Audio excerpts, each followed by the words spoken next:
Hello everyone and welcome to my YouTube channel. This is my very first YouTube video and I'm really excited about this. I decided to celebrate my son's 1-year birthday. I was going to make a video and talk about my pregnancy journey, my experience, and please don't forget to give this video a thumbs up and subscribe to my YouTube channel. Alright, let's go. So, how I found out I was pregnant. We had a program in church and I was expecting my period, so I prepared myself. I did all that I needed to do. I got my supplies and stuff. I went for the program. I even sang in the program, and I got home, no show. The next day was Sunday. We went to church, still no show. I told my husband, I'm like, I've not seen my period, or I don't know what's up. And then he said, I've suspended your period. I'm like, please don't suspend it. Let it just come and go. We just laughed about it and that was it. And then the next day was Monday, the 25th of December, 27th. That was Christmas Day. So we just chilled at home. We didn't want to go out because, of course, all the places are going to be full. We decided we're going to go out the next day. But I guess everybody has that opinion. So the next day, being 26, we went to the beach. We bought buckets of chicken. I was so irritated. I was like, For the first time, I was seeing chicken with my two eyes. I was seeing chicken, but I could not eat it. I was feeling somehow. So on our way home, we were even stuck in traffic. My feelings were all over the place. I was like, let's just get home already. We got home, I slept, I relaxed, and then the next day, my husband said, let's, go for pregnancy test. And I said, okay, let's do this. And we went to the lab. While they took my blood, I was scared. I was like, God, please, let it not come out negative because I'll be disappointed. Well, the result, they did the test, the result came out and it was positive. And to tell you the truth, from that moment onwards, my entire consciousness changed. Like, I could literally feel that I was pregnant. My walking step changed. As we came out from the lab, I was walking so carefully, like I don't want to walk too fast or something so the baby doesn't fall off. It was so funny. But then that's how I found out I was pregnant. And we now had to go to my husband's HMO, the hospital where I was registered, to inform them, of course, that I was pregnant and maybe what I needed to do, and also to do a scan to know how many weeks and stuff like that. So when we went, they just asked me when was my last period. I told them, and they said, give or take, I was 4 weeks pregnant. So they asked me to go home, relax. I should come back in 6 weeks so we can do an early scan. That was how I found out I was pregnant. Okay, so sometime in January 2018, we had a program in church. It's called Jehoshaphat Praise. We dance and praise the Lord. So I went with my husband. I was dancing carefully so that the baby doesn't fall off. Man, that's the myth, man. But still, first time pregnancy, first time mom to be, those consciousness and stuff, just want to be careful and all. So when we got home, I was tired. I danced. Not so much, but I tried. So we slept that night. It was a Wednesday night. We slept that night. So at about 3 a.m. I woke up to use the bathroom, and I got to the bathroom and I saw blood. I was shook. I was scared. My heartbeat increased like almost immediately. I was scared. I started singing, Olowo Gbogboro is turning things around. I started praying. I was like, God, I'm scared. Like, because I have gone online, I've searched, I've read articles and stuff, and they say when you see blood, that's a red sign. That's if our blood is red. I was really scared. I go back to the room. I didn't want to wake my husband. He was sleeping so peacefully.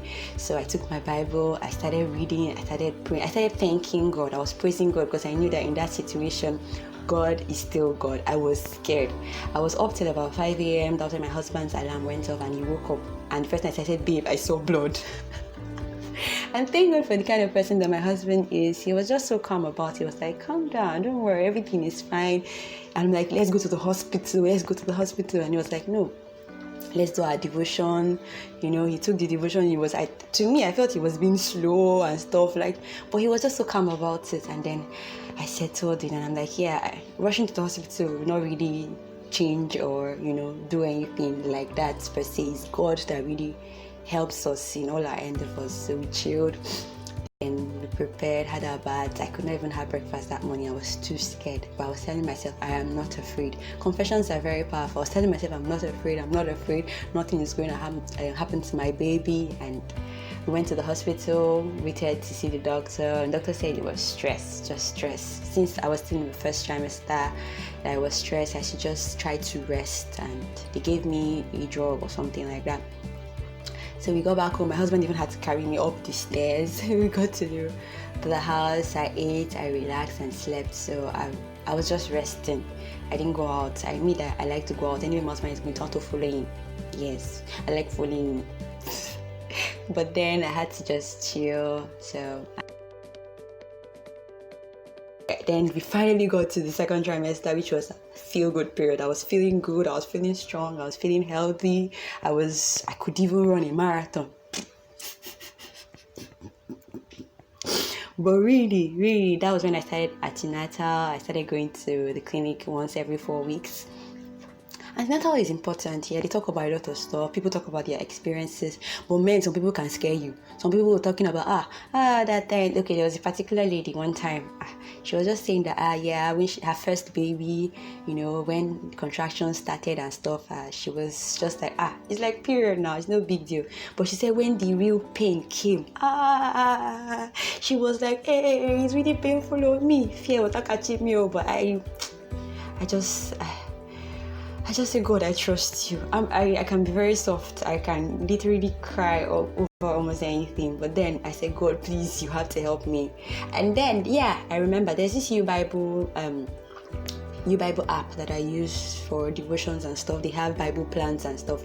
So I went on the app. I checked for Bible plans related to pregnancy. And I saw pregnancy for your baby. Yeah, praying for your baby, continuously, daily prayers like that. And I started following it. I was confessing that his eyes, then I didn't know he was a boy, but then I was confessing that my child, your eyes are perfect, your ears are perfect, your hearing is perfect, your legs work perfectly. I spoke to every single part of my baby's body. I was doing it consistently. I was just thanking God. And there's something me and my husband used to do. It was during the time they were doing the RCCG fasting in 2018 in February. So we used to round off from 5 to 6 p.m. He fasted. I didn't fast, of course, because of the baby.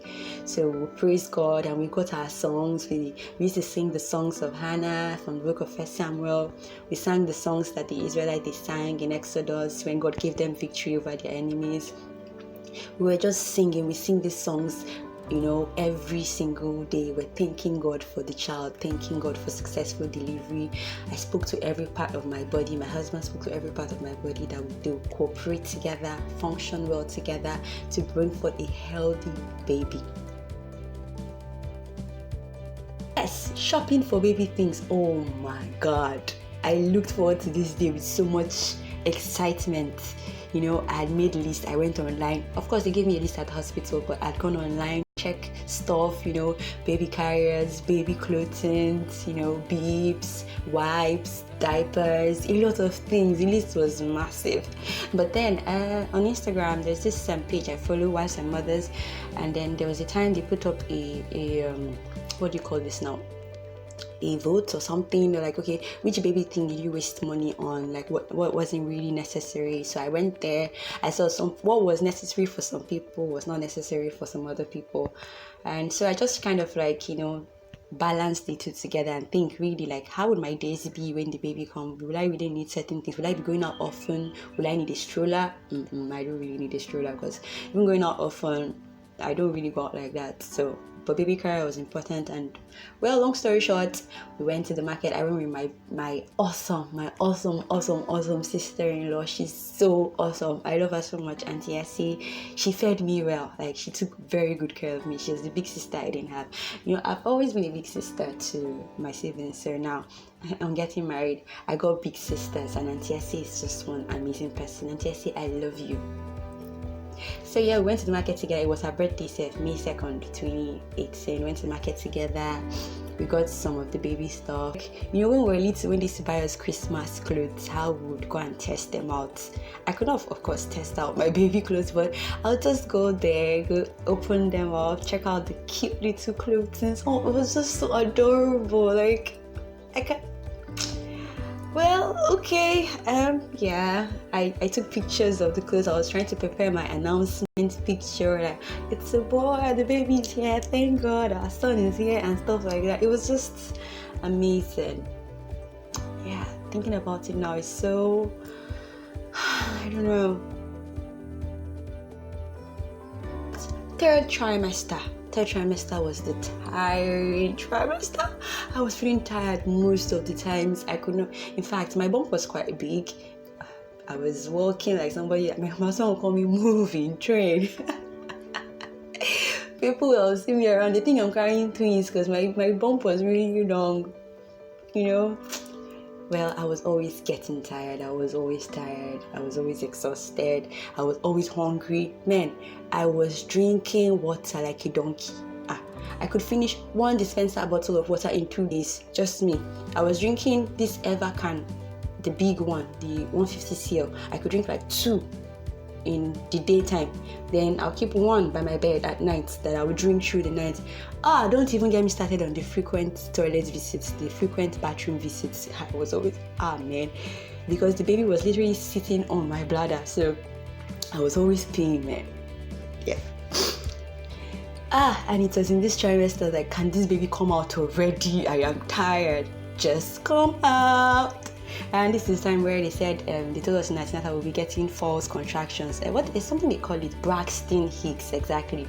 You feel like, it's like you're, okay. I think the contraction, how I would describe it, is like a tightening of the stomach. So I'll just sit in one place for a while and be like, until that phase passes. It's not as funny. I'm talking about it now. It was not a joke. It wasn't a joke at all. It wasn't. It was real life, like real life. But I thank God that, God strengthened me for that period. And then August 2018 came. My due date was, they told me, at first they told me 28th, the first scan we did. Then the second scan I did in the second trimester, they said it was 23rd, right? No, 25th. And then the scan I did when we checked for the sex of the baby in the third trimester, when we got to find out that it was really a boy, was the date I was given was 23rd. So we're looking forward to maybe 20th, 23rd, like that. So I went to the hospital for antenatal on the 27th of August. My sister was already tired of hearing the doctor say the baby is coming. The baby can come any moment now. The baby can come. The baby's on the way. The baby is almost here. The baby's coming. She got so tired. Even when we went the antenatal before I gave birth, the 27th, my mom had already come because of the dates we have been given us. So she came a week earlier just in case, because my husband wasn't around. So we went to the hospital together, and then the doctor was like, the baby is going to come any moment now. And Grace was like, can this baby come already? No, like seriously, I'm tired of hearing that. So the night of it, the Monday we went to the hospital for the antenatal, then we go back home. So we tried to take a walk. So we strode to, there's a market nearby, not so nearby, but then it was a distance. We walked there. My mom wanted to get me some fruits and stuff. So we bought them, and then we got back home. There's the music, during my pregnancy period, I danced a lot. I played music and danced. My son loves to dance now. I guess he has loved music from the womb. So we played music, me and my mom, we danced like that. I had dinner, and then everybody retired for the night. I couldn't sleep. I was having those false contractions. I could not sleep. It was until about 12 a.m. I got up. I could not sleep because my sister was sleeping with me. My mom was in the other room. So I started moving around. I was now singing the songs that my husband and I used to sing. And then I realized that the consistency of the contractions was coming, so close. So I timed it. I checked. It was 10 minutes. So I went to my mom's room. I'm like, I have noticed this is coming every 10 minutes. So she said, okay, no worries, I should calm down. Once it's morning, we'll go to the hospital. Before we knew it, it was 8 minutes, and then I felt like I wanted to pee, only for me to get up. Water broke. Water broke. And mom was like, we're going to the hospital right now. It was about 3 a.m. So I called my brother-in-law and we drove to the hospital. Got to the hospital around 3:30. The nurse that checked me at first, she said she will put me in a room, that I'm not ready. And thank God for all the prayers that I prayed. A doctor came in. I was like, let her check me herself, and she did. And she was like, take this lady right now to the theater. It's time for her to give birth. Take her right now to the labor room. And that is how they took me. The nurse that checked me at first said I was 2 cm. But when the doctor checked, said, this lady is 5 cm. Like, we need to set her up. And then they took me in. They pierced my hand, put all those what. Then they put, what is it called, to be checking the heartbeat of my son and stuff like that. This was about 4 a.m. So they said they were coming to check me periodically like that. And when the pain came, I was just saying, Jesus. My mom was there with me. I was squeezing her hand. I was saying, Jesus, that's the only name you can really call, really. My mom told me that don't scream. If you scream, you will lose energy so fast. So I was just holding. I said, Jesus, you can't leave me now. No, you can't leave me now. You can't leave me now. All the while I was pregnant, I was singing in the choir. I was taking praise and worship. I said, God, I did all these things. You can't leave me now. I was holding on. I was singing the songs that me and my husband used to sing. I was remembering the declarations and all. So it was about 9 a.m. They were coming periodically from that 4 when they set me up and stuff like that till about 6. So by 9 they came again and checked, and they was like, she's fully dilated. Baby is coming. Like, they could see the crown of my baby's head. It's time to push. This is where the real work is. And I said, okay, I'm ready. I called in the name of Jesus. He said, okay, push. Whenever I feel the contraction, I was asked to push. So I felt the contraction, like, push. I did. I was like, you are joking, right? There's something the nurse did. She said, Madam, where your baby's head is right now, oxygen is not getting to him.